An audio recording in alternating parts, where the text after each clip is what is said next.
الحمد لله وحده لا شريك له وأشهد أن محمدا عبده ورسوله لا نبي بعده والصلاة والسلام على رسول الله وعلى آله وصحبه ووالاه ثم أما بعد. Rekan-rekan hadirin hadirat hafizakumullah, malam ini dengan izin Allah kita akan membaca sifat yang dibenci, nombor yang ke-16 yang diambil dari firman Allah surah Al-Baqarah ayat 80. Seperti mana biasa, kita akan baca terlebih dahulu ayatnya ya. A'udzu billahi minasy syaithanir rajim. Wa qalu lan tamassana an-nar illa ayyaman ma'dudah.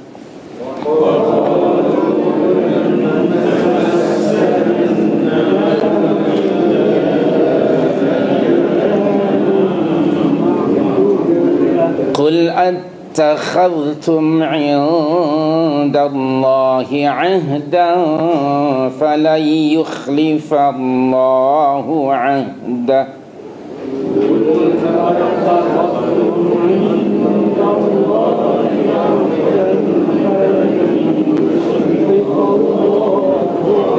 أم تقولون على الله ما لا تعلمون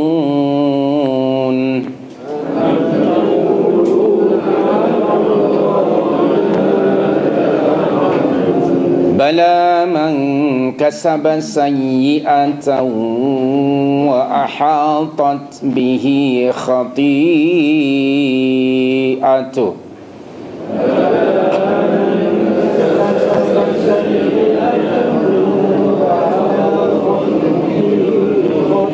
وأحاطت به خطيئته فأولئك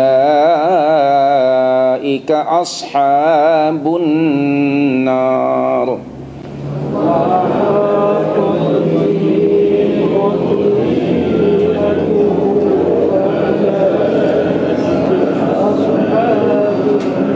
هم فيها خالدون والذين آمنوا وعملوا الصالحات أولئك أصحاب الجنة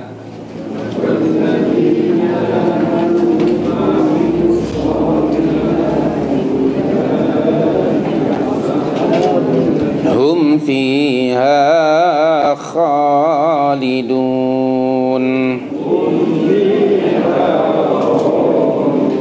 Terjemahan makna ayat yang ke-80. Wa qalu, dan mereka berkata, lan tamassana an-nar, kami sekali-kali tidak akan disentuh oleh api neraka illa kecuali ayyaman ma'dudah, hanya beberapa hari sahaja. Qul, katakanlah, attakhadhtum 'indallahi 'ahda,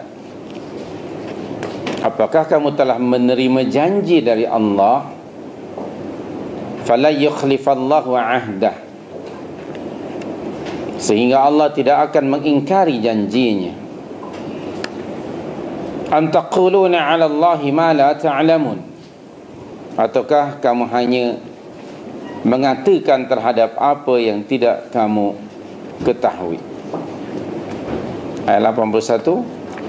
Bala, yang benar, man kasaba sayyi'ah, sesiapa yang berbuat keburukan, wa ahatat bihi khati'atuh, dan ia telah diliputi oleh kesalahannya, faulaika, maka mereka itulah ashabun nar, penghuni neraka, hum fiha khalidun, mereka kekal di dalamnya. Taib. Keterangannya dalam buku kita ni dijelaskan, ya. Ayat yang mulia ini menjelaskan kepada kita tentang sifat sebahagian manusia, di antaranya orang-orang Yahudi yang tertipu dengan harta, pangkat dan kedudukan. Lalu syaitan menampakkan kedudukan, harta dan pangkat itu sebagai satu kemuliaan, kemegahan, hingga akhirnya ada di antara manusia kerana kedudukan, harta dan pangkat, mereka bergelimang dengan dosa dan kesalahan. Bahkan ada di antara mereka melihat kesalahan itu sebagai apa? Sebagai baik. Buat salah itu sebagai baik. Itu disebut tazyinus syaitan. Tazyin, ta, zai, ya, nun, tazyinu asyaitan, daripada syaitan. Maknanya ialah syaitan menampakkan kesalahan, kejahatan mereka itu dinampakkan pada pandangan mereka sebagai baik. Itu disebut tazyinus syaitan. Ada di dalam Al-Quran dalam surah yang ke 35 ayat 8.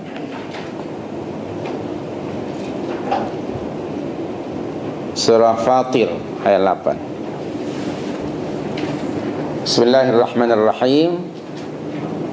Apa bunyi ayatnya? Belum bunyi. Belum bunyi, tak apa. Baik. Surah 35 Fatir ayat 8.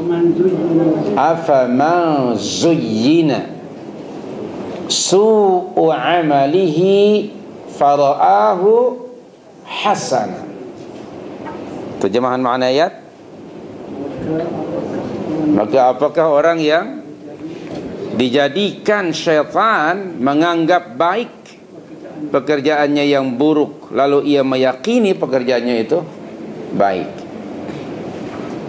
Tersebut tazyinus syaitan, allurement of the shaitan.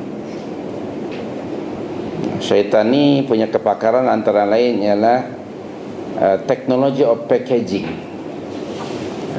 Tu kesalahan, kemaksiatan, kemungkaran, kefasikan, dia nampakkan pada pandangan manusia sebagai apa? Cantik, elok, indah, baik belaka. Na'udzubillah min zalik. Baik. Balik pada perbincangan kita, ya rahmukallah. Jadi orang ini ditipu oleh syaitan. Hari-hari melakukan maksiat. Lalu mereka semasa sembang-sembang, ya, sesama mereka, merujuk kepada Yahudi maksud mereka di sini, mereka menyadari bahawa mereka telah buat salah, telah buat dosa. Tahu mereka telah berbuat dosa, dan tahu pula bahawa dosa itu akan diazab. Okey, dosa itu ada implikasinya, iaitu diazab dalam neraka. Tapi apa kata mereka ketika mereka bercakap sesama mereka? Wa qalu lan tamassana an-nar illa ayyaman ma'dudah. Kita sekali-kali tidak akan disentuh api neraka. Kalimah massa yamussu, tamassa di sini, lan tamassana. Asalnya mim dan sin. Massa, mim baris di atas. Okey, yamussu. Mussun maknanya apa? Sentuhan. Dalam bahasa Arab juga dalam kalimah lain disebut lamasa, lam mim sin, lamsun. Lamasa yalmusu, lams. Apa bezanya? Kalau massa yamussu, menyentuh sesuatu dengan sesuatu yang lembut. Sesuatu yang lembut, kadang-kadang tidak terasa sentuhan itu. Tapi kalau lamasa itu menyentuh sesuatu, terasa yang tersentuh itu. Itu perbezaan antara massa dengan lamasa. Kalau massa menyentuh sesuatu yang nipis hingga tak terasa sentuhan itu atau lembut. Tapi kalau kalimah lamasa maknanya menyentuh dengan apa? Ada dapat merasakanlah sentuhan itu. Di sini mereka menggunakan kalimah lan tamassana an-nar. Bahawa sekali-kali kita tidak akan disentuh neraka. Tengok, mereka menganggap neraka itu, sentuhan neraka sebagai apa? Sesuatu yang ringan. Okey, bagi mereka neraka itu ringan. Jadi di sini ada unsur apa? Melecehkan perbuatan dosa. Mereka tahu mereka buat dosa, tetapi berterusan. Kerana menganggap dosa itu yang ini kecil, kalaupun kita diazab hanya sekedar beberapa hari saja, kata mereka. Lan tamassana an-nar illa ayyaman ma'dudah. Apa dosa yang orang Yahudi lakukan pada masa itu? Abdullah bin Abbas radhiyallahu anhuma memberitahukan bahawa dosa yang mereka lakukan, bahawa mereka akan diazab dalam neraka hanya beberapa hari, yaitu mereka mengatakan, orang Yahudi mengatakan usia dunia ini hanya 7.000 tahun. Jadi mereka akan disiksa dalam neraka hanya 7 hari. Jadi 7.000 tahun sama dengan 1 hari. Jadi mereka akan disiksa berapa hari? 7 hari. Kalau 1.000 tahun sama dengan sehari, kalau 7.000 sama dengan 7. Dan kata mereka juga dalam seminggu kan ada 7 hari. Itu mereka kata. Illa, kecuali ayyamam ma'dudah. Ayyam plural daripada yaumun. Yaumun maknanya hari. Yaumun wahidun, 1 hari. Yaumanithnani, 2 hari. Kalau 3 hari, thalathatu ayyam, 3 hari. Pakai sabdu ya, kalau tanpa sabdu jadi ayam nanti. Ayyam maknanya hanya beberapa hari saja. Kemudian ma'dudah, al-adad, maknanya bilangan. Dia hanya bilangan beberapa hari. Dalam bahasa kita apa? Boleh dibilang hanya dengan apa? Dengan jari gitu. Maknanya sekejap saja. Baik. Nah, kerana mereka mengatakan bahawa usia dunia adalah 7.000 tahun. Kalau mereka diazab nanti di akhirat, setiap 1.000 tahun sama dengan 1 hari, jadi 7 hari. Lan tamassana an-nar illa ayyaman ma'dudah, 7 hari. Kemudian ada riwayat yang lain juga daripada Abdullah bin Abbas radhiyallahu anhuma. Mereka ini pernah menyembah patung anak lembu kan, yang sudah kita baca ayat sebelum ini.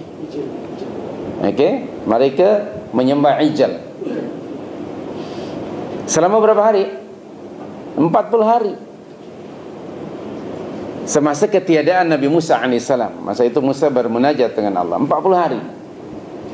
Mereka menyadari apa yang mereka lakukan itu dosa besar, syirik, dosa. Tapi mereka kata kita akan diazab di akhirat nanti, tapi hanya berapa hari? 40 hari saja. Ini semuanya pandangan-pandangan yang songsang sebetulnya. Kenapa begitu? Kita bincangkan dulu bagi orang Yahudi ya.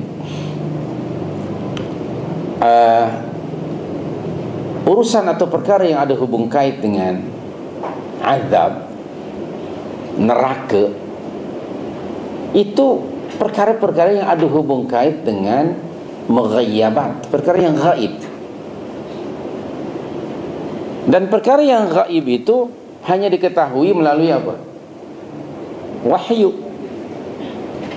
Hanya melalui wahyu. Oleh itu pada ayat ini ya, qul attakhadhtum 'indallahi 'ahda. Allah memerintahkan baginda sallallahu alaihi wasallam untuk bertanya kepada orang Yahudi yang mengatakan bahwa kami tidak akan diazab, disentuh neraka kecuali beberapa hari. Ini urusan neraka dan azab, ini perkara yang gaib. Hanya Allah saja. Itu hak Allah yang menetapkan azab ataupun pahala. Lalu kamu begitu apa? Confident, yakin sekali bahwa kamu tidak akan diazab kecuali hanya beberapa hari. Ini berita mughayyabat. Maka Rasul bertanya kepada mereka, attakhadhtum 'indallahi 'ahda? Yang kamu semua cakap macam ini nih, adakah Allah yang memberitahukan kepada kamu? Adakah kamu sudah mengambil janji atau Allah berjanji kepada kamu dalam kitab Taurat atau wahyu turun kepada kamu? Kenapa harus tanya begitu? Karena ini ada hubung kait dengan perkara mughayyabat, perkara yang gaib, yaitu tentang azab dan neraka. Sumbernya mesti datang dari Allah. Oleh itu ditanya, attakhadhtum 'indallahi 'ahda?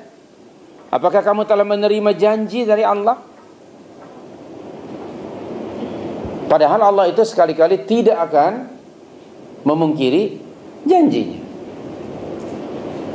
Artinya apa yang kamu katakan bahwa kamu akan diazab dalam neraka hanya beberapa hari, dan azab serta neraka adalah urusan akhirat, tidak diketahui melainkan dengan wahyu. Semana dia? Coba tunjukkan kepada aku. Ada tak wahyu dari Allah yang memberitahukan tentang perkara tersebut? Perhatikan adab Nabi SAW kepada mereka. Nabi tidak terus marah menghukum mereka, tapi dengan pertanyaan, attakhadhtum 'indallahi 'ahda? Ini adab untuk bertanya.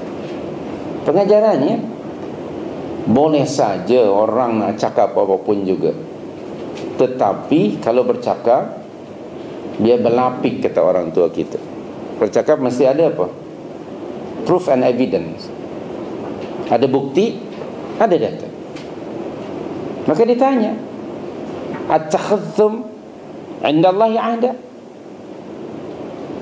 Orang Yahudi ini salah satu karakter mereka, dia suka cakap asal cakap saja. Dalam bahasa Jakarta disebut asbun, asal bunyi. Kalau cakap kamu ni asbun, asal bunyi aja. Maknanya cakap tanpa bukti, dalil, proof and evidence. Nanti kita akan baca pada ayat 111 ya. Bisa dibaca malam ini ayat 111 dari surah Al-Baqarah. Wa qalu, dan orang Yahudi berkata, la yadkhulul jannata, sekali-kali tidak akan ada seorang pun masuk ke dalam neraka illa, melainkan man kana hudan au nasara. Apa kata mereka? Kecuali siapa yang akan masuk syurga? Orang Yahudi dan orang Nasrani. Itu perkataan, percakapan mereka. Lalu Allah menyuruh baginda sallallahu untuk bertanya. Setelah Allah menyatakan tilka amaniyuhum, itu hanyalah apa? Omong kosong, cakap-cakap yang tak berasaskan bukti-bukti yang boleh dipertanggungjawabkan atau dikemukakan. Maka Allah menyuruh baginda sallallahu alaihi wasallam untuk meminta bukti kepada mereka dengan firman-Nya tadi. Apa ayat berikutnya? Allah berfirman, "Qul," kamu tanya pada mereka wahai Muhammad sallallahu alaihi wasallam, "Hatu burhanakum." Betul ayat itu? Hatu burhanakum artinya apa? Bawalah dan kemukakanlah bukti-bukti, proof and evidence, bagi menguatkan pandangan kamu, perkataan kamu. In kuntum shadiqin, jika memang kamu orang-orang yang benar dalam percakapanmu itu. Jadi artinya di sini apa pengajarannya? Boleh saja orang bercakap apapun juga, tapi biarlah membawa apa? Bukti, dalil, burhan atau hujjah. Okey? Apatah lagi kalau yang dicakapkan itu ada hubung kait dengan urusan agama. Saya ada bukti. Dalil, burhan dan hujjah agama adalah qaulullah wa qaulur rasul, firman Allah dan sabda Rasul. Maka di dalam ayat 80 ini Allah pun menyuruh Nabi, kenanya mereka bincangkan urusan azab dalam neraka. Apa buktinya? Who told you that kamu akan diazab hanya beberapa hari dalam neraka? Apa dia buktinya? Adakah Allah bagi tahu? Allah mengambil janji kepada kamu? Tak apalah, kamu buatlah apapun juga dosa, apa saja kamu buatlah. I nak bagi tahu pada you all bahawa kamu akan diazab hanya beberapa hari. Mana dia? Ada Allah berfirman macam itu kepada kamu? Maknanya ditanya bukti. Jadi ini penting pengajarannya. Jangan cakap kalau tidak ada bukti. Ingat tak surah 17 ayat 36, surah Al-Isra atau Bani Israel ayat 36. Allah berfirman, Bismillahirrahmanirrahim, wala taqfu ma laysa laka bihi ilm. Betul tak? Surah 17 ayat 36, Al-Isra ayat 36. Wala taqfu ma laysa laka bihi ilm. Janganlah kamu apa? Jangan kamu cakap, jangan kamu buat, jangan kamu bertindak, jangan kamu mengikuti seseorang. Itu kalimat wala taqfu. Apa-apa yang kamu tidak ketahui. Ma laysa laka bihi ilm, yang kamu tidak ada pengetahuan tentang perkara itu. Itu larangan dari Allah. Jangan cakap kalau tidak tahu. Kenapa? Kerana inna as-sam'a wal basar wal fuad kullu ulaika kana anhu, apa hujung ayat? Kana anhu mas'ula.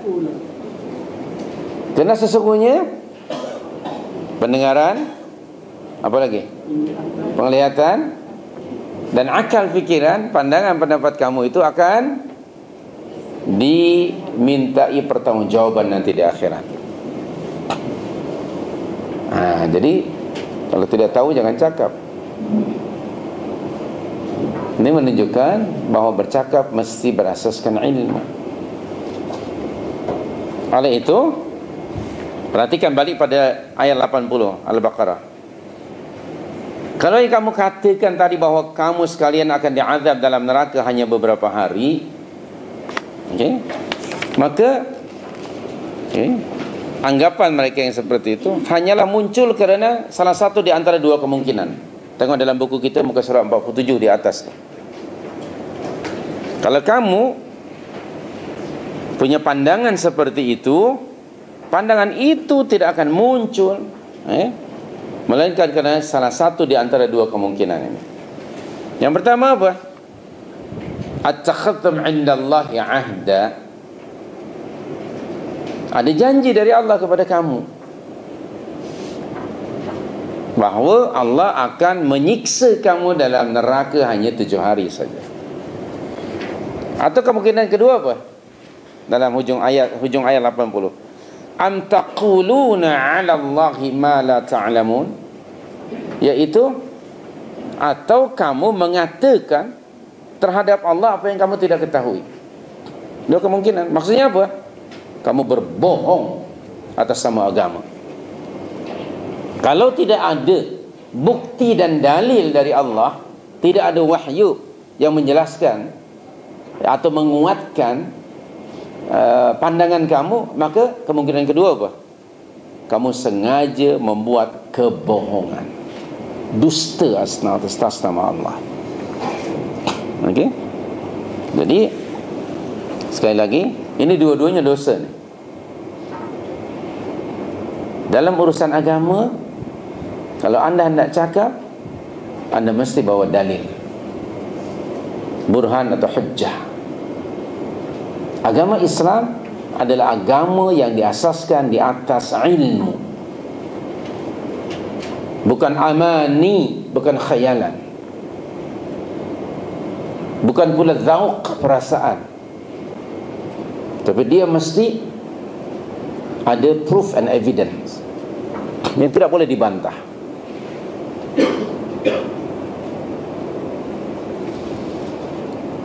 Dalam surah Yusuf ayat 108, surah Yusuf 108, surah 12, Allah berfirman, bismillahirrahmanirrahim, Qul hadhihi sabili ad'u ila Allah ala basiratin ana wa man ittaba'ani. Sudah jumpa ayatnya? Surah 12 ayat 108. Qul, katakanlah, hadhihi sabili, inilah jalanku, inilah agamaku, inilah petunjukku. Sabil mana jalan, ini agama. Ad'u ila Allahi ala basiratin ana wa man ittaba'ani. Aku, yakni Rasul maksud aku di situ. Okey. Aku menyeru ke mana?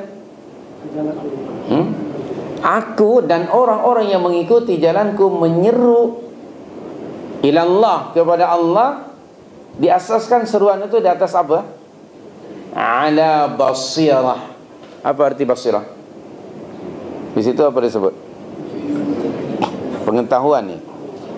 Hujjah, burhan, dalil, ilmu. Itu basirah.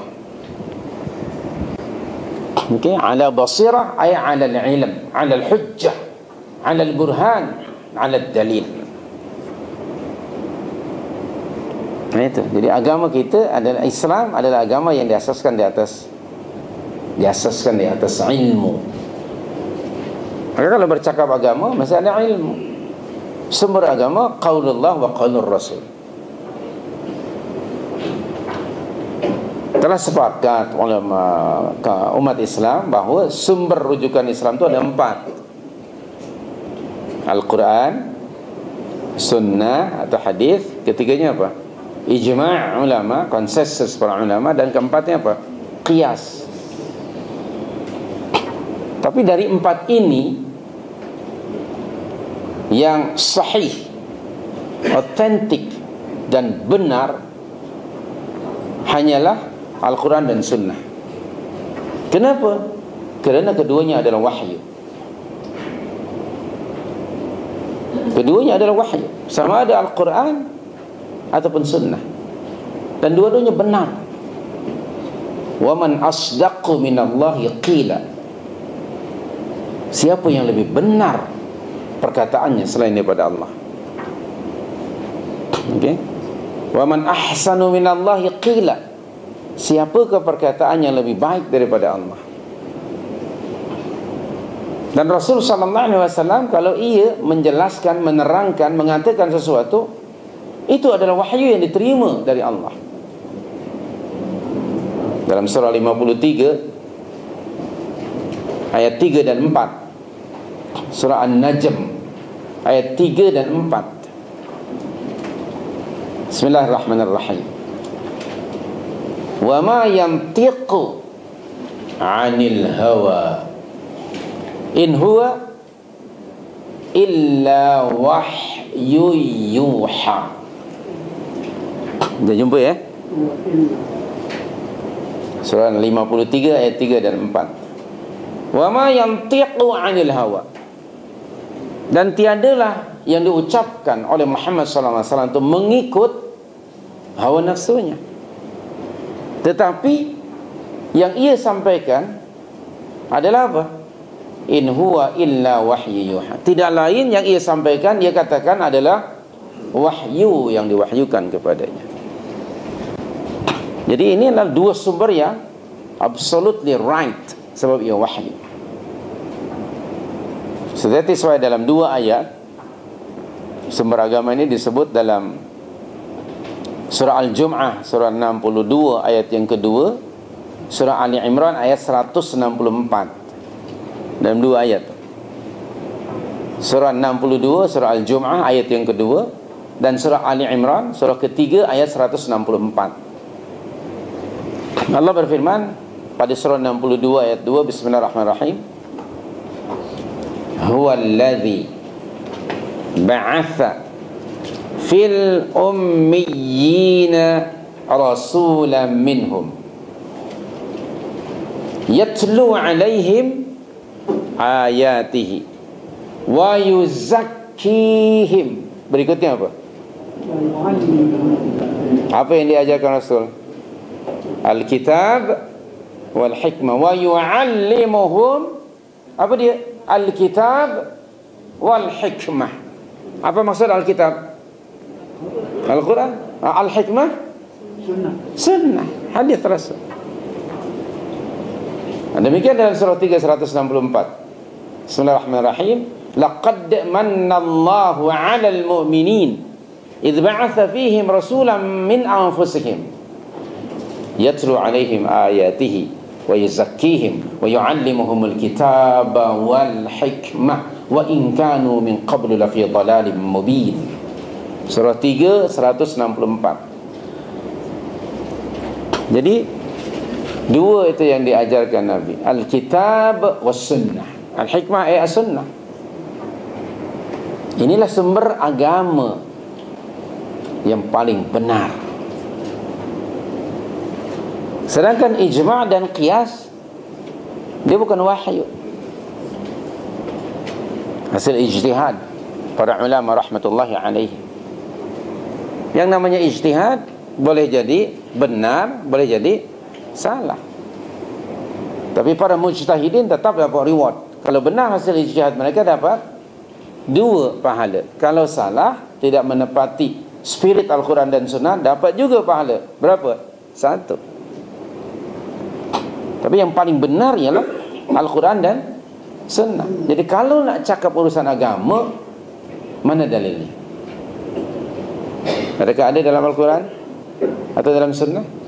Maka Allah menyuruh Muhammad SAW untuk bertanya kepada orang-orang Yahudi, mana bukti dan dalil bagi menguatkan pandangan kamu kononnya kamu tidak akan diazab dalam neraka kecuali hanya beberapa hari? Mana dia buktinya? Dia mesti dibuktikan dengan wahyu. Kerana itu urusan azab adalah hak Allah. Neraka adalah hari akhirat nanti, perkara yang gaib. So bukti bagi membuktikan, menyatakan tentang perkara yang gaib mesti berasaskan wahyu. Baik. Tidak boleh amani. Tadi dalam surah Al-Baqarah 111, tidak boleh dengan angan-angan, khayalan. So tidak ada tempat dalam agama ini imajinasi. Tidak ada tempat pula zauq, feeling. Beragama tidak boleh pakai feeling. Okay? Saya rasa okey lah. Dia rasa dah itu bukan burhan, itu bukan dalil, bukan hujjah, bukan basirah. Jadi agama ini jelas, asasnya adalah ilmu.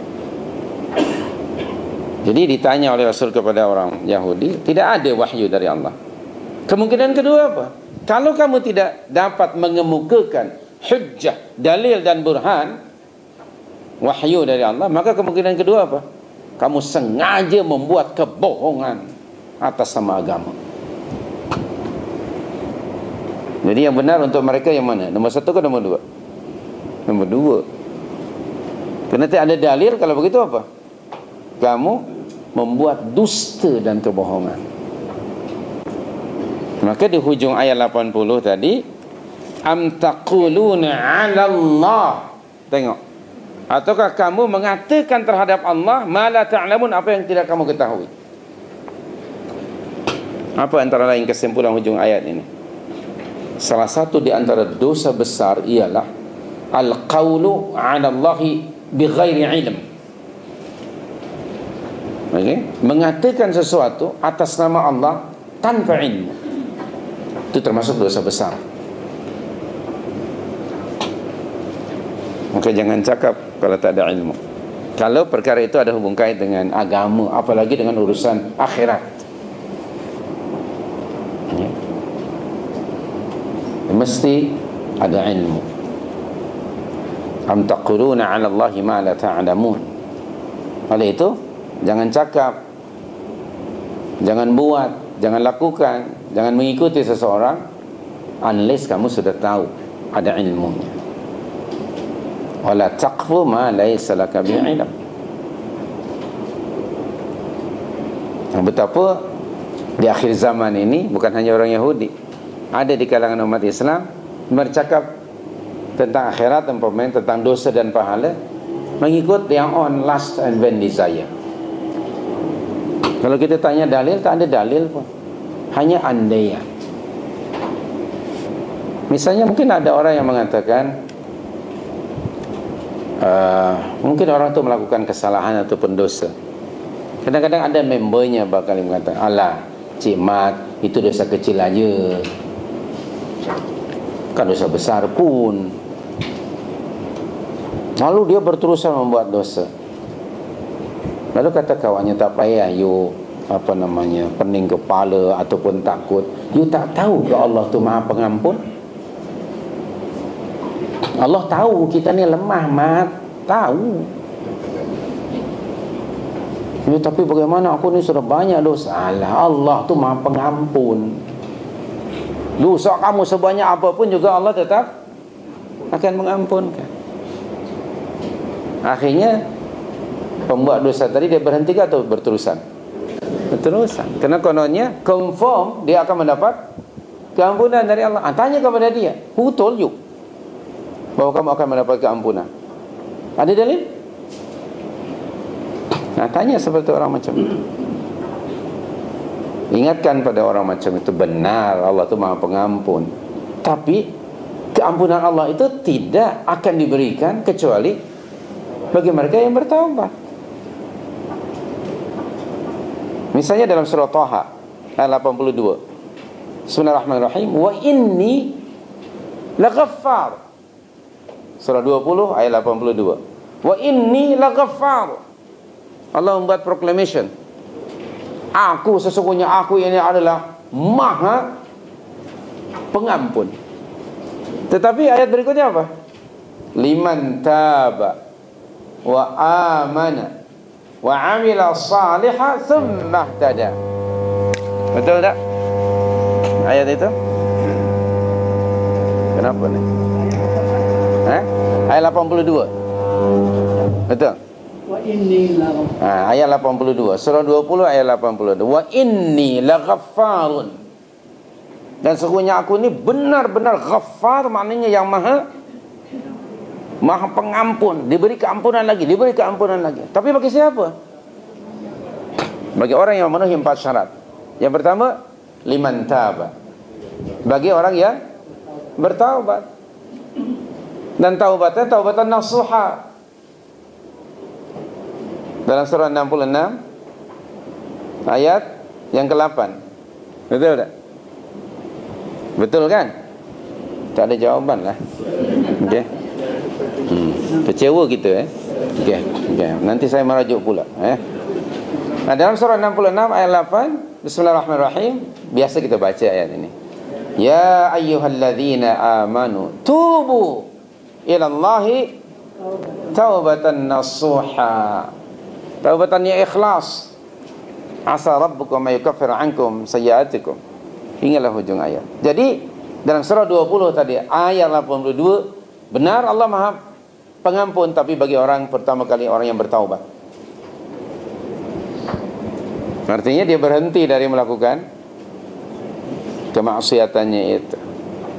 Setelah dia tahu, barangkali ada orang melakukan maksiat tidak tahu kalau itu maksiat. Maka orang yang tahu mesti menasihatinya. Karena Allah tidak akan menerima taubat dari orang yang tahu benda itu salah, dia berterusan. Seperti orang Yahudi. Allah hanya akan menerima taubat dari orang yang melakukan kesalahan lantaran karena sebab dia jahil. Pernah terbaca tak surah 4 ayat 17? Pernah terbaca tak? Ya tentu pernah. Dah khatam berpuluh kali kan? Nah tengok surah 4 ayat 17. Bismillahirrahmanirrahim. Innama taubatu 'ala Allah. Bagi siapa? Lilladzina ya'maluna su'a bijahalatin. Thumma apa? Yatubuna min qarib. Fa ulaika atubu 'alaihim. Betul? Apa terjemahan makna ayat? Sesungguhnya taubat di sisi Allah hanyalah karena lantaran kejahilan. Lalu setelah dibagi tahu oleh orang lain, dia segera bertaubat. Bukan orang yang berterusan. Alah, dosa kecil aja. Bila mengatakan dosa kecil aja, itu ada disebut apa? Melecehkan perbuatan dosa. Padahal kata baginda SAW dalam sebuah hadis yang sahih, mafhumnya, apabila seorang Bani Adam, manusia melakukan kesalahan, maka kesalahannya itu akan berubah menjadi titik hitam yang akan melekat dalam hatinya. Jika ia beristighfar, memohon keampunan, maka dosanya tadi terhapus. Tetapi jika sekiranya ia melakukan secara berterusan, maka lama-kelamaan hatinya jadi apa? Hitam. Itu kemudian baginda SAW membaca surah Al-Mutaffifin ayat 14. Sudah hafal kan surah Al-Mutaffifin? Alhamdulillah. Jadi saya tak perlu baca lah ayat 14. Itu yang disebut rana. Kalla bal rana ala qulubihim ma kanu yaksibun. Surah Al-Mutaffifin surah yang keberapa ya? Tengok indeksnya tu, nombor berapa Al-Mutaffifin? Aywa, ayat 14. Surah 83 ayat 14. Betul tak? Belum jumpa? Okey, tak apa, relax saja Jangan tegang-tegang lah Minta maaf kalau saya terlalu laju. Ayat 14. Kalla bal rana. Bal itu berhenti sekejap, doakan bal, jangan bernafas. Kalla bal rana ala qulubihim ma kanu yaksibun. Apa terjemahan makna ayat?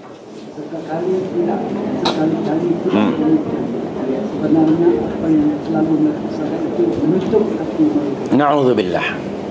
Jadi jangan melekehkan perbuatan dosa yang kecil. Jangan ihmal dia. Kalau ada orang mengatakan alanci dosa kecil aja, dua dosa dia. Satu memang dah buat dosa kecil, keduanya melekehkan, meremehkan. Itu sebenarnya dosa. Kepada orang macam ini, ingatkan saudara. Saudara lupa ke surah Al-Zalzalah yang bunyi ayat 7? Faman ya'mal mithqala dzarratin khairan yarah wa man ya'mal mithqala dzarratin syarran yarah. Apa arti mithqala dzarrah? Mithqala dzarrah seberat apa? Atom. Pernah menimbang atom berapa beratnya? Subhanallah. Suatu amalan yang baik atau buruk hatta seberat atom sekalipun, ya Allahu, pasti dia akan melihat implikasinya nanti di akhirat. What do we think kalau lebih besar daripada itu?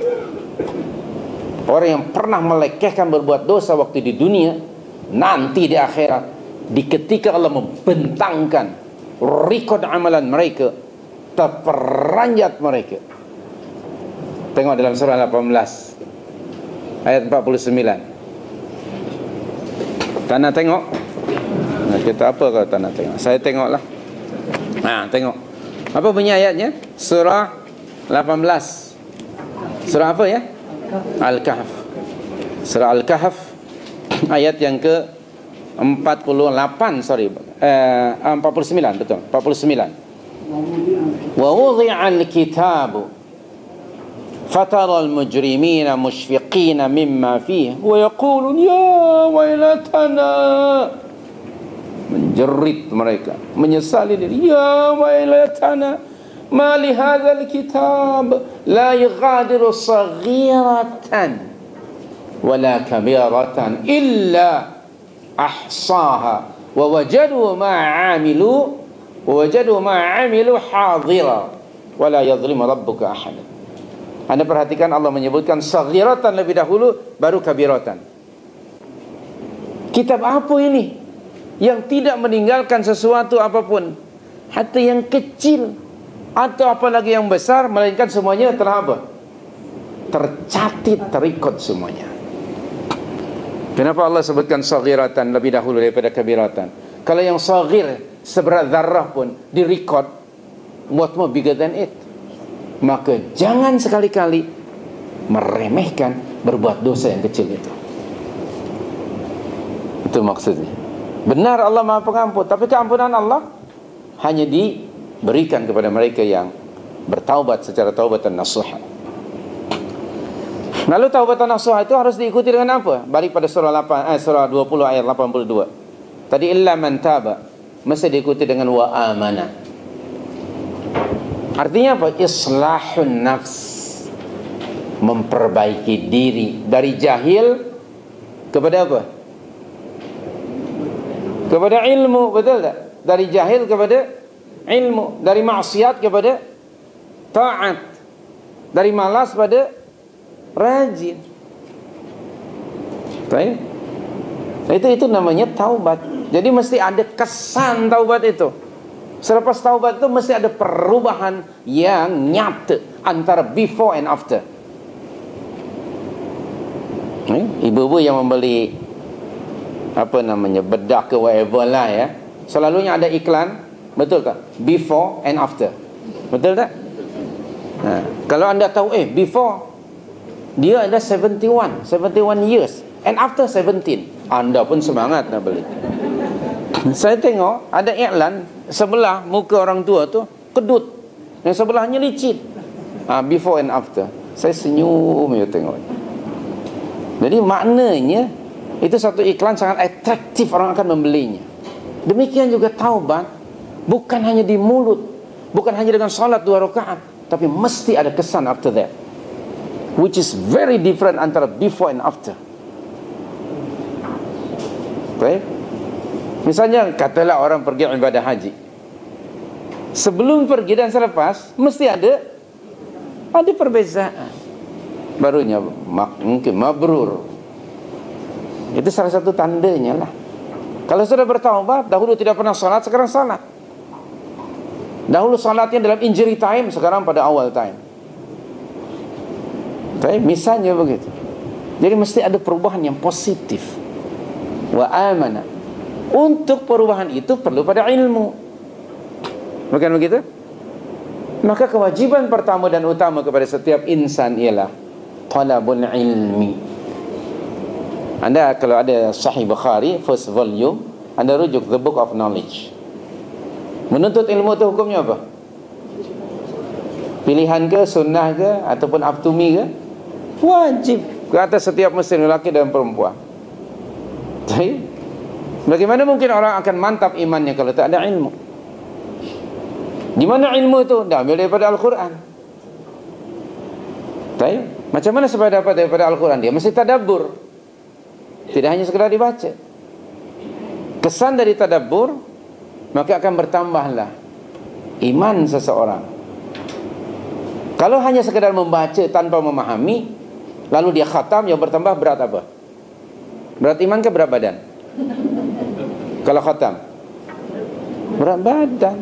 Sebab diakhiri dengan pulut kuning. Nah, padahal tadabbur itu mesti ziyadatul iman, ziyadatul ilm, ziyadatul iman, ziyadatul amal.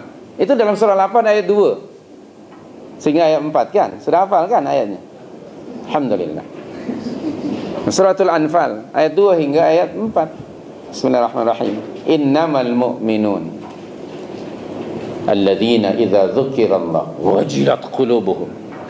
Yang kedua apa? Wa idza tuliyat 'alaihim ayatuhu zadathum iman. Apabila dibacakan kepada mereka ayat-ayat Allah, maka bertambahlah berat badan mereka. Betul kan? Berat iman mereka, bertambahlah iman mereka dengan ayat itu. Coba kita bertanya, adakah kita setiap kali kita membaca Al-Quran kita mendapat iman kita bertambah? Allahu Akbar ya. Maknanya selama ini kita nyaris seperti orang Yahudi, membaca tapi tidak faham, tidak bertambah. Jadi kuncinya ada pada tadabbur. Ambil daripada Al-Quran, ditadabburi, bertambah ilmu, bertambah iman, dan iman itu nanti akan nampak pada kehidupan seharian ada berubah.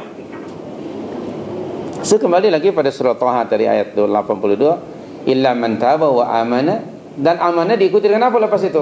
Wa amila salihah. Itu yang namanya taubat, masih ada bukti. Selalu sentiasa melakukan amal saleh. Setelah sebelum ini dia selalu melakukan amal salah. Sebelum taubat dia selalu amal salah kan? Selepas taubat amal salah. Sayyi'ah diikuti dengan hasanah. Dalam surah Al-Furqan ayat 70. Illa man taba wa amana wa amila amalan salihan faulaika yubaddilullahu sayyiatihim. Tak sambung, tak apalah. Okey. Faulaika yubaddilullahu sayyiatihim hasanat. Surah 25 ayat 70, betul? Betul ya? Coba kalau boleh dihafalkan. Okay, mula ayat 63 tu hingga 76. 2 minggu cukup tak? Cukup ya? Okey, 2 minggu yang akan datang saya akan tanya. Surah 25 mula ayat 63 hinggalah ayat 76. Subhanallah. Balik lagi. Illa man taba wa amana wa amila salihan thumma ihtada. Balik pada surah tadi 20 ayat 82. Thumma ihtada. Maksudnya apa? Mereka berterusan istiqamah, konsisten setelah dia bertaubat dalam melakukan ketaatan kepada Allah. Nah, inilah benar Allah Maha Pengampun, tapi keampunan Allah akan diberikan hanya pada mereka yang bertaubat. Saya teringat hadis Rasulullah SAW dalam kumpulan hadis 40 Nawawi nomor 18. Hadis 40 Nawawi nomor 18. Rasulullah berpesan, yang pertama apa? Ittaqillah haitsu ma kunta. Yang kedua, wa atbi'is sayyi'atal hasanah tamhuha. Itu nomor 2. Ikuti oleh kamu perbuatan atau amalan jahat dengan yang baik, niscaya yang baik itu akan menghapus yang jahat tadi. Nanti rujuk hadis 40 Nawawi nomor 18. Baca penjelasannya. Okey, saya ingin balik lagi tadi Ada orang yang melekehkan, itu dosa kecil, Allah Maha Pengampun. Benar, tapi jangan lupa, selain Allah itu Maha Pengampun, jangan lupa Allah juga berkuasa untuk mengazab, dan azab Allah itu amat sangat pedih. Jadi tidak hanya tahu Allah Maha Pengampun, tapi pada waktu yang sama Allah juga dzuntiqam, Maha berkuasa membalas orang-orang yang jahat. Bila kita baca dua ayat ini, kita akan berada pada dua keadaan, antara apa? Khauf dan roja. Antara takut akan azab Allah, dan keduanya apa? Mengharap rahmat Allah. Jadi baca dua ayat ini, jangan hanya ayat yang pertama Allah Maha Pengampun, ayat kedua harus dibaca. Mana ayatnya ya?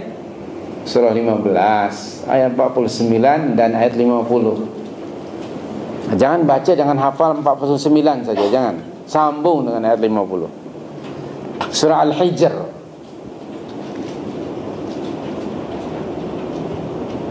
Surah 15 ayat 49 dan 50.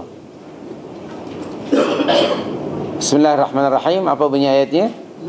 Nabbi ibadi anni anal ghafurur rahim. Ayat berikutnya apa?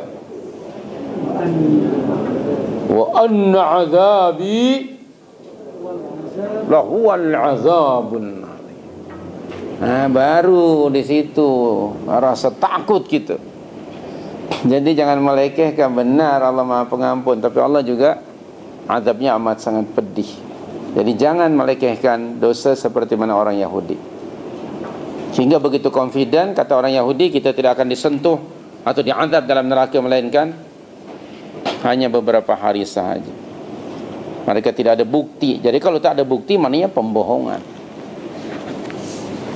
Ada di kalangan umat Islam, di tengah-tengah kita pun orang yang seperti itu.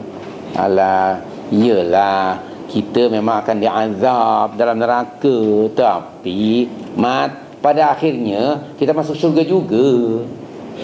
Ada tak orang yang cakap begitu? Confident betul dia tu. 5 kali 7 dengan Yahudi itu. Tanya pada dia buktinya apa. Padahal kalau dosa itu dilakukan berterusan, na'udzubillah, hati terjadi hitam legam, dan kemudian dia tidak menganggap lagi dosa, bahkan bangga dengan kejahatannya itu.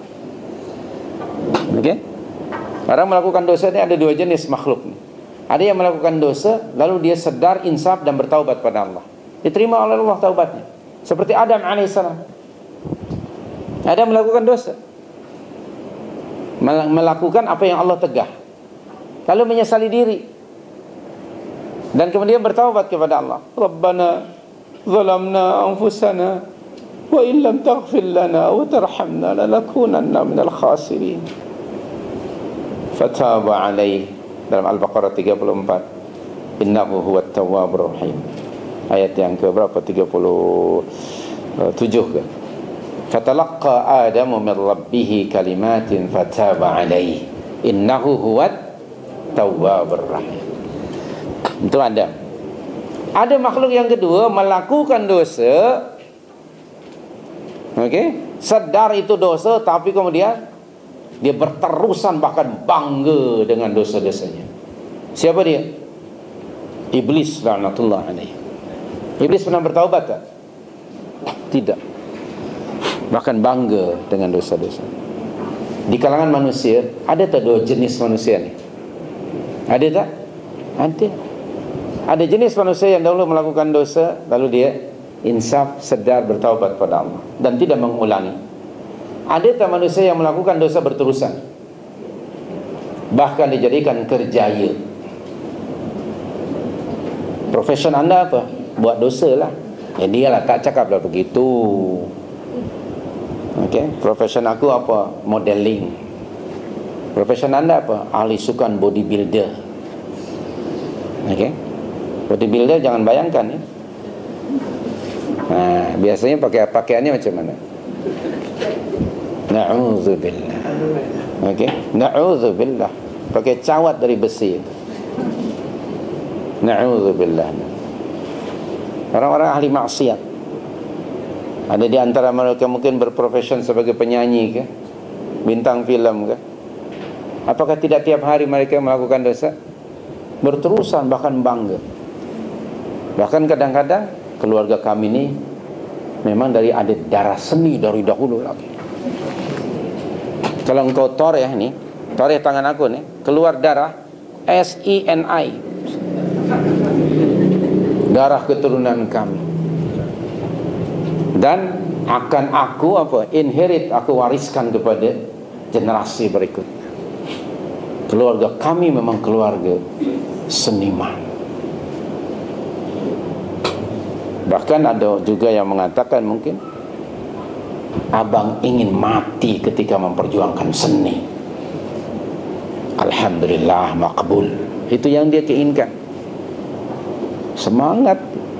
Jadi hanya hidup dan mati akak hanya untuk seni. Kalau dia cakap begitu dengan ilmu, kufur lah ya. Apa artinya dia membaca inna salati wa nusuki wa mahyaya wa mamati li seni. Betul. Lillah. Ada orang hidup dan mati aku untuk seni, hidup dan mati aku hanya untuk sukan. Innalillah. Sangat bahaya pernyataan itu. Jangan terlalu semangat. Atau masa jatuh cintrong dengan seseorang, jatuh cinta, hidup dan matiku hanya untukmu wahai kekasih. Kata Hetikus Endang lah. Okay. Oh, ini bahaya. Hidup dan matiku hanya untukmu wahai kekasih. Bahaya kata-kata itu. Na'udzubillah min dzalik. Jadi sekali lagi, jangan melekehkan berbuat dosa. Jangan seperti orang Yahudi, berterusan dalam tidak menyadari, tidak mau insaf, tidak mau minta keampunan kepada Allah Subhanahu wa taala. Terus-terusan berbohong. Nah, kalau kita baca, balik lagi maksud saya kepada surah Al-Baqarah ayat yang ke-81. Rupanya orang Yahudi, yang namanya orang Yahudi berbuat dosa itu sudah sebati. Hingga hidup mereka apa? Diliputi dengan apa? Dosa. Maknanya apa? Sudah jadikan profesion. Bangga dengan dosa-dosa. Na'udzubillah min dzalik. Orang yang macam ini tidak diharapkan padanya kebaikan. Kerana bala man kasaba sayyi'atan wa hatat bihi khati'atuhu fa ulaika ashabun nar. Na'udzubillah. Bagi orang Yahudi, antara dosa-dosa mereka yang pertama ialah kufur, mengingkari kerasulan Muhammad SAW, mengingkari kebenaran. Kemudian mereka syirik, menduakan Allah, yang mereka mengatakan seperti yang Allah bagi tahu pada kita dalam surah yang ke-9 ayat 30. Wa qalatil yahudu Uzairun ibn Allah. Itu pada surah 9 ayat yang ke-30, betul tak? Coba pastikan. Surah At-Taubah. Wa qalatil yahudu Uzairun ibn Allah. Dan orang Yahudi berkata bahawa siapa? Uzair itu, na'udzubillah, anak Allah. Bukankah perkataan itu syirik? Jadi dosa mereka yang pertama kufur, kedua syirik. Dan dosa syirik, jika pelakunya tidak sempat bertaubat, maka pada surah Al-Baqarah ayat 81, faulaika ashabun nar hum fiha khalidun. Kerana dosa syirik tidak akan diampunkan oleh Allah. Coba anda rujuk surah yang keempat ayat 48. Surah 4, 48. Surah An-Nisa ayat yang ke-48 dan ayat 116. Bismillahirrahmanirrahim. Pada ayat yang surah 4 ayat yang ke-48. Innallaha la yaghfir ayyushraka bihi wa yaghfiru ma duna dzalika liman yasha. Betul tak? Dua ayat itu sama ayat. Wa man yusyrik billah faqad faqad iftara ithman 'azim. Inna Allah, sesungguhnya Allah, la yaghfiru an yushraka bih, tidak akan mengampunkan dosa syirik. Na'udzubillah. Allah tidak akan memberi keampunan kepada orang yang melakukan syirik, pernah menduakan Allah waktu hidup di dunia. La yaghfiru an yushraka bihi, tetapi Allah akan mengampuni dosa-dosa yang lain selain daripada syirik. Ayat ini menyatakan bahawa dosa syirik, na'udzubillah, pelakunya jika mati dalam keadaan musyrik, faulaika ashabun nar. Ashab keluar daripada sahib, kawan yang sentiasa bersamanya, kawan kamceng yang tidak berpisah. Allah menggunakan kalimat ashab. Maknanya apa? Mereka kekal dalam azab neraka, na'udzubillah min dzalik. Jadi sebab orang diazab dalam neraka ialah kerana kufur, kerana syirik, kerana berterusan melakukan dosa, berbohong atas nama Allah, atas nama agama. Ini dosa-dosa yang dilakukan oleh orang-orang Yahudi. Maka jangan ditiru perangai seperti itu. Na'udzubillah. Hum fiha khalidun. Mereka akan kekal dalam azab. Khalidun, kekal di sini maknanya al-khulud fil azab. Kekal dalam azab maknanya apa? Selama-lamanya, dan tidak akan dikeluarkan daripada neraka itu. Na'udzubillah min dzalik. Waspada dari dosa syirik. Tidak ada sesuatu yang dibimbangi oleh baginda sallallahu alaihi wasallam sebelum baginda meninggal dunia melainkan dosa syirik. Apa kata Rasulullah? Inna akhwafa ma akhafu alaikum asyirk al-asghar, asyirk al-khafi. Sesungguhnya antara perkara yang aku bimbangkan ke atas kamu wahai umatku adalah syirik yang kecil, syirik yang tidak nampak. Apa dia? Syirik yang tidak nampak itu riya. Sebelum baginda meninggal dunia, antara perkara yang dibimbangkan Rasul mengenai umatnya ialah riya. Na'udzubillah. Allahumma inna na'udzubika minar riya. Ya Allah, sesungguhnya kami berlindung kepadamu daripada sifat riya. Apa arti riya? Show off, ya, to be seen of men. Na'udzubillah min dzalik. Virus ini dahsyat. Dia akan mengena pada setiap orang yang tidak berhati-hati. Dan virus riya ini tidak boleh didetect, tidak boleh ditrace. Tidak ada alat untuk apa? Mendetek. Kalau anda turun di lapangan terbang, bila turun keluar dari immigration, ada apa? Sebelum immigration kan ada kamera, ya. Nah apa? Nah imbas sama ada virus N1, H1 ke atau tidak? H1N1 ke atau tidak? Dia boleh di-detect. Tapi penyakit riya macam mana? Na'udzubillah. Na'udzubillah minar riya. Dan riya ini sangat-sangat sensitif untuk mengena setiap orang dalam apa saja. Na'udzubillah min dzalik. Baik dalam ibadah kan. Ada orang yang salat tapi salatnya tidak diterima. Fawailul lil musallin alladzina hum an salatihim sahun. Yang kedua apa? Alladzina yura'un. Apa arti yura'un? Salatnya show off, to be seen of men. Itu salat orang munafik. Dalam surah 442 Allah bagi tahu, innal munafiqina yakhadi'una Allah wa huwa khadi'uhum wa idza qamu ila as-salah qamu kusala yura'una an-nas. Surah 4 142. Na'udzubillah min dzalik. Semoga Allah memelihara dan menjaga kita daripada sifat riya itu. Allahumma amin. Jadi balik lagi pada buku kita muka surat 47, ya. Kalau mereka diazab kerana sebab dosa syirik dan dosa-dosa yang mereka lakukan itu, okay, maka sebaliknya siapa orang yang selamat? Pada surah Al-Baqarah ayat 82, walladzina amanu wa 'amilus shalihat ulaika ashabul jannah hum fiha khalidun. Dan adapun orang-orang yang beriman, dan kemudian iman itu dibuktikan dengan amal saleh, maka mereka itu adalah ashabul jannah.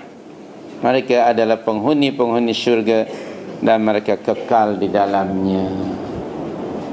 Sudah menjadi kebiasaan Al-Quran, kalau disebut ashabun nar, pasti disebut ashabul jannah. Selalu diiringi begitu.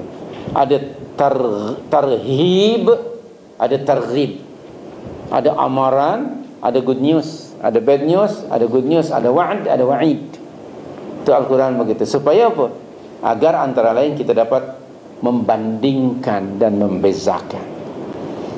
Lalu bertanya, adakah kita mau menjadi ashabul jannah atau ashabun nar? Na'udzubillah. Allah sudah jelas siapa mereka calon penghuni neraka, Allah dah bagi tahu. Siapa mereka calon penghuni syurga, Allah dah bagi tahu. Jadi seseorang itu akan selamat dalam kehidupan di dunia dan akhirat apabila dia seorang mukmin. Kedua, sentiasa melakukan amal saleh. Ini dia kunci keselamatan, iman dan amal saleh. Apabila dua-dua ni ada, maka orang-orang tersebut will be protected by Allah. Ini janji dari Allah dalam surah 41 ayat 30 dan 31. Surah yang ke-41, surah Fussilat ayat 30 dan 31. Bismillahirrahmanirrahim. Apa bunyi ayatnya?